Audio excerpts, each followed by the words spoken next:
नमस्कार दोस्तों, हर हर महादेव। स्वागत है आपका मेरे यूट्यूब चैनल विद्युत शक्ति दर्शन में। आशा करता हूं कि आप सभी स्वस्थ हैं, कुशलता से होंगे। दोस्तों, आज जो ये वीडियो बनाने वाला हूं वो पितृपक्ष की विस्तृत जानकारी देने वाला हूं आप लोगों को। और इसके बारे में बहुत से लोगों को बहुत कम ज्ञान होता है। लेकिन इससे पहले जो मैंने इससे पहले वीडियो बनाई थी अनंत चतुर्दशी की, उसमें एक बात भूल गया था मैं, जिसके लिए क्षमा चाहूँगा।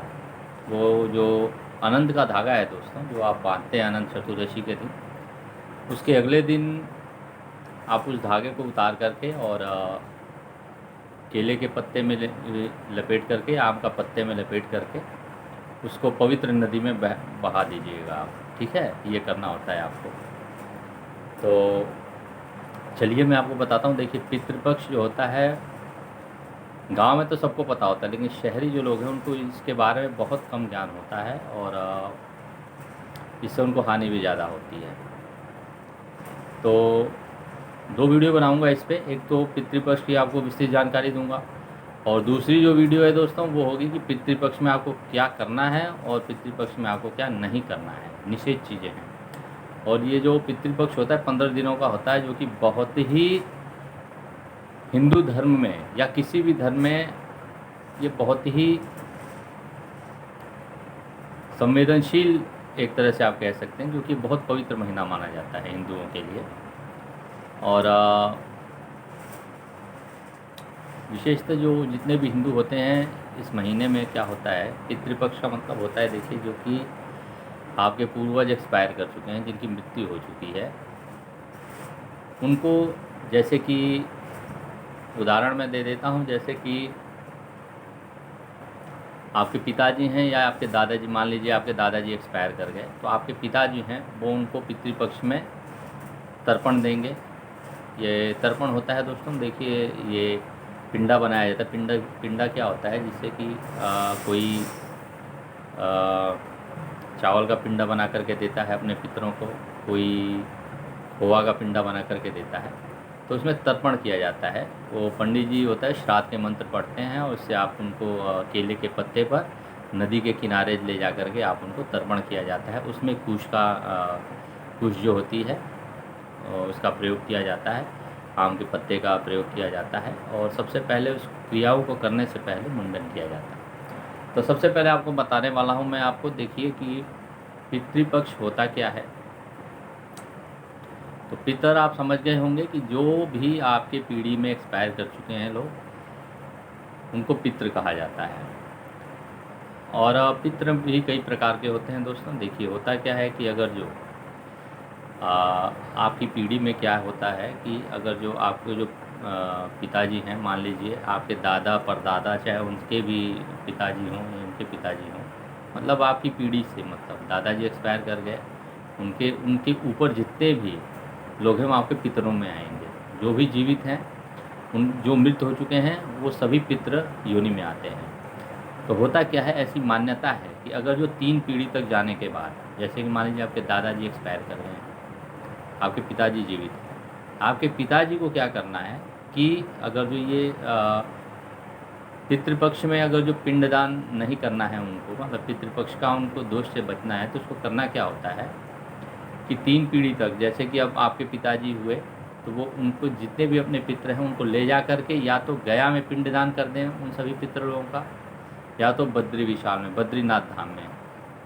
पूरे ब्रह्मांड में ये 2 जगह हैं, ब्रह्मांड बता रहा हूँ दोस्तों, ये 2 जगहें हैं जहाँ की श्री विष्णु ने आशीर्वाद दिया हुआ है कि अगर जो आपके पितृ प्रेत भी हुए होंगे, अगर जो इन 2 जगहों पर ले जा करके आप उनका पिंडदान कर देते हैं, तो आपके पितृ शांत हो जाते हैं और पितृलोक में निवास करने लगते हैं। फिर उनको इस धरती लोक पे पिंडदान लेने की कोई आवश्यकता नहीं होती है। वो आप नॉर्मल कैसे भी पूजा करेंगे तो आपको वो आशीर्वाद उनका मिलता रहेगा। लेकिन अगर जो 3 पीढ़ी से ऊपर हो गया, अगर जो आपके पितरों को अगर जो पिंडदान नहीं दिया गया गया जी में ले जा करके या बद्री विशाल में ले जा करके, तो वो कि 3 पीढ़ी के जो पितृ होंगे प्रेत योनि को प्राप्त हो जाते हैं, जिससे आपको कई हानियाँ होने लगती हैं। और बेसिकली मैंने देखा हुआ है शहरों में तो जो भी लोग होते हैं बहुत कम ध्यान देते हैं इन बातों का, क्योंकि आज की आधुनिकता के डेट में पितरों को कोई नहीं मानता है। बहुत रेयर केस में गांव के ही जो लोग हैं वही मानते होंगे। मीन्स आप मान सकते हैं कि 50% 40% लोग ही जो हैं मानते होंगे। बाकी जो आधुनिकता में हिंदू धर्म के लोग हैं वो बहुत कम ज्ञान होता है इसके बारे में। इसीलिए इस वीडियो को बहुत ध्यान से सुनिएगा। इससे मैं बता रहा हूँ कि बहुत ही आपको हानि भी होती है, बहुत ज़्यादा लाभ भी होता है। अगर जो आपके पितृ शांत हैं, उनका हर पितृपक्ष में अगर जो उनको तर्पण दिया जा रहा है आपके पीढ़ी के द्वारा, तब तो वो शांत रहेंगे और आपको आशीर्वाद देते रहेंगे, आप हर क्षेत्र में आगे बढ़ते रहेंगे। लेकिन अगर 3 पीढ़ी तक अगर जो उनको ले जा कर के आप गया में या बद्री विशाल में पिंडदान नहीं करते हैं उनका, या उनको स्थायी रूप से वहाँ पे नहीं निवास देते हैं, तो क्या होता है कि वो प्रेत योनि को प्राप्त हो जाते हैं। और जब कोई पितृ प्रेत योनि को प्राप्त हो जाता है तो आपके पीढ़ी में बहुत हानि होने लगती है, बहुत घाटा होने लगता है। आप सबसे पहले स्वास्थ्य से आप पूरी तरह से अस्वस्थ हो जाएंगे और जो भी आपका बिजनेस होगा वो चौपट होने लगेगा। क्योंकि जो पीढ़ी के पितृ होते हैं, अपना अंश जो होता है, जो अपने पीढ़ी में उनके द्वारा कमाई हुई पूंजी होती है, उनके ऊपर उनका जो होता है, जो पितरों का है, वो आपके ऊपर कर्ज होता है दोस्तों।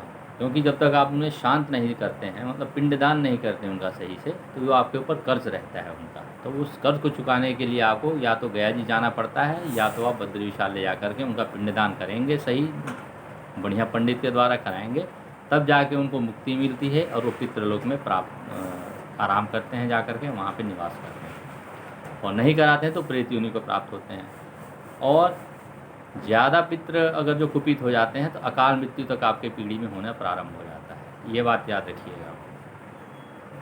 अकाल मृत्यु ये मत सोचिए कि अगर अकाल मृत्यु हो रही है तो किसी ने आपके ऊपर कार्रवाई की है, या किसी ने जादू टोना किया है, ब्लैक मैजिक किया है, या कुछ किया है। नहीं, ऐसी कोई बात नहीं। अगर आपके पितृ प्रेत योनि को प्राप्त हैं तब भी आपके पीढ़ी में अकाल मृत्यु होना निश्चित है, ये मैं आपको बता दे रहा हूँ। तो इसलिए ये पितृ पक्ष जो है इसको बड़ी गंभीरता से लीजिएगा। और ये बहुत ही पवित्र महीना होता है। ये नहीं कि श्राद्ध का महीना है तो ये बिल्कुल बेकार हो गया, इसमें कुछ नहीं, ये है। ये इतना पवित्र महीना होता है क्योंकि ये श्री विष्णु का महीना होता है। क्योंकि कोई भी तर्पण करता है तो श्री विष्णु का नाम लेके ही करता है, संकल्प लेके ही करता है। क्योंकि ऐसी मान्यता है कि इस मृत्यु लोक से मुक्ति श्री विष्णु ही देते हैं। इसीलिए श्री विष्णु का संकल्प के द्वारा पितरों को तर्पण दिया जाता है, जिससे कि उनकी मुक्ति हो सके। तो ध्यान दीजिएगा दोस्तों, ये पितृपक्ष बहुत ही गंभीरता से इस पक्ष को लेने की आवश्यकता है आप लोगों को।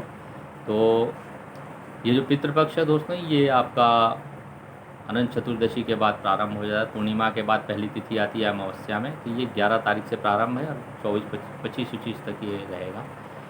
तो इसमें जिस तिथि को दोस्तों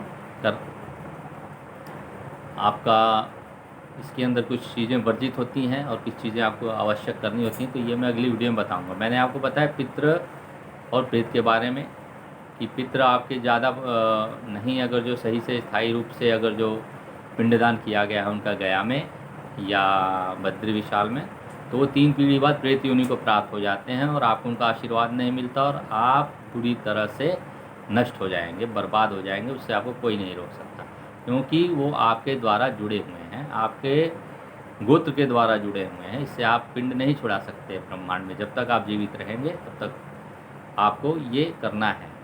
तो ऐसा कीजिए कि जैसे कि 3 पीढ़ी अगर जो कोई आपका बद्री विशाल या गया में जाकर के पिंडदान नहीं किया गया है पितरों का, तो आप तत्पर होकर के अपने पिताजी द्वारा उन सभी लोगों का इसी पितृपक्ष में ले जाकर के गया में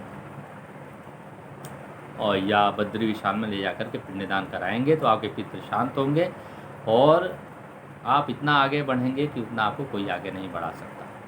तो पितृ आप पे कृपा भी बरसाते हैं, पितृ आपको आगे भी बढ़ाते हैं और पितृ आपको हानि भी देने लगते हैं। तो मैंने ये वीडियो बनाने का यही मकसद था कि पितृपक्ष के बारे में आपको जानकारी हो जाए, और ये वीडियो अधिक से अधिक शेयर कर दीजिएगा, जिससे कि सभी को इस पितृपक्ष के बारे में विधिवत जानकारी हो जाए दोस्तों, और सभी इसका लाभ उठा सकते हैं।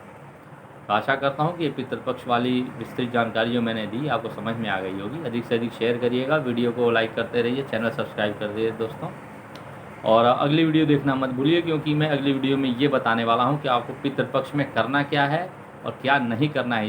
ये 2 चीज़ें बहुत ज़रूरी होती हैं, आपको क्या करना है क्या नहीं करना है। तो अगली वीडियो के लिए देखते रहिएगा मेरी, और इस चैनल को मेरे सब्सक्राइब करते रहिएगा दोस्तों। इसी के साथ मैं ये वीडियो समाप्त करता हूँ। धन्यवाद दोस्तों। हर हर महादेव, नमः शिवाय, जय माँ आदि शक्ति, जय। धन्यवाद दोस्तों।